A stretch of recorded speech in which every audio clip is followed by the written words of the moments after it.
In this video, we will discuss the regulation of temperature in the human body, its regulatory mechanisms, and much more.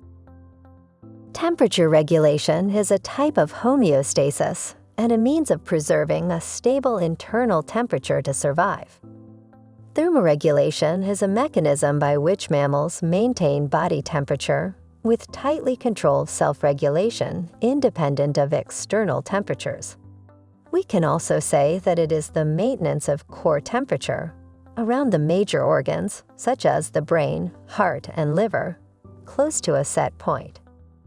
Because the rates of most physical and chemical reactions depend on temperature, most physiological functions are sensitive to temperature changes. Based on how different organisms control their body temperature, they are divided into Poikilotherms and Homeotherms. The activity levels of Poikilotherms, species that do not regulate internal body temperature, generally depend on environmental temperature, whereas those of Homeotherms, species that do regulate internal body temperature or have a constant body temperature, are relatively stable over a broad range of ambient conditions. Poikilotherms fall under the category of conformers, while Homeotherms are the regulators. Another way to classify different organisms is on the basis of how they get heat. Ectotherms are animals that depend on their external environment for body heat, while endotherms are animals that use thermoregulation to maintain a somewhat consistent internal body temperature, even when their external environment changes. Humans and other mammals and birds are endotherms. Human beings have a normal core internal temperature of around 37 degrees Celsius and 98.6 degrees Fahrenheit. But sure, this set point does change with different environmental and body conditions. The extent of the core temperature varies with conditions.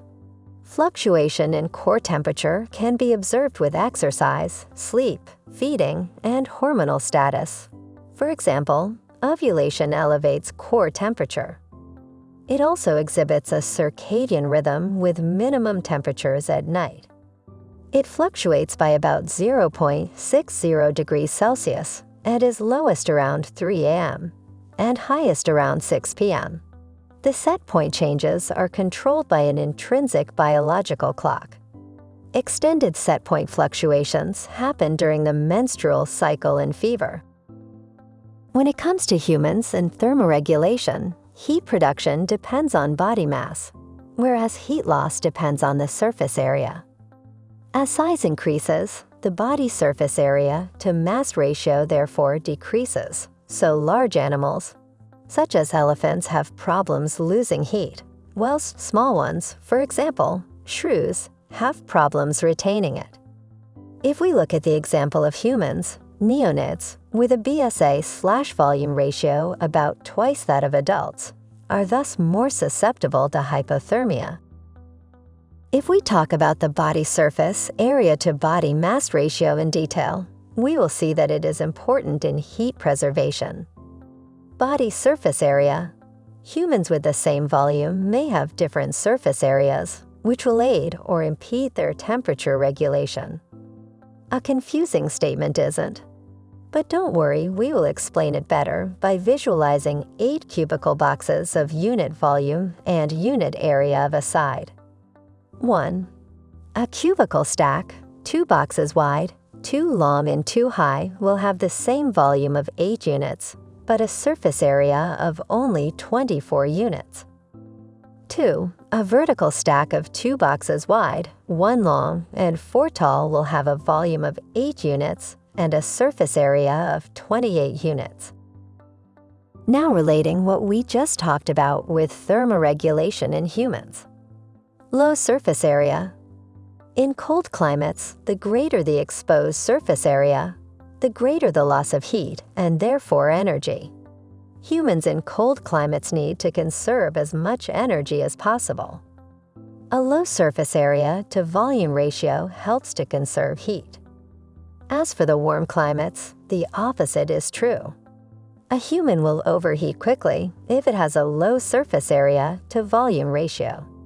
Therefore, high surface area to volume ratios is best in a hot environment as they need to lose heat.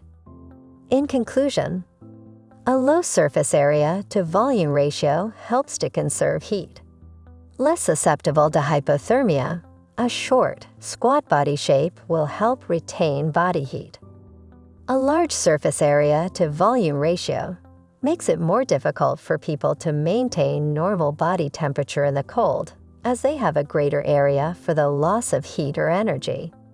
A tall, long, lean limbs and a lean frame, long body shape will help get rid of body heat. Now the question arises, how does the body regulate or detect the changes in the core temperature? The control center for body temperature and central thermosensors or thermoreceptors are in the hypothalamus. Additional thermoreceptors are in the spinal cord and skin. The control center compares the actual core temperature with the set point value and initiates measures to counteract any deviations. Something to note here is that nearly all thermoregulatory mechanisms are controlled by the hypothalamus. Core temperature is sensed by thermoreceptors in the preoptic region, 75% of which are heat-sensitive. Conversely, the skin has more cold than heat-sensitive thermoreceptors.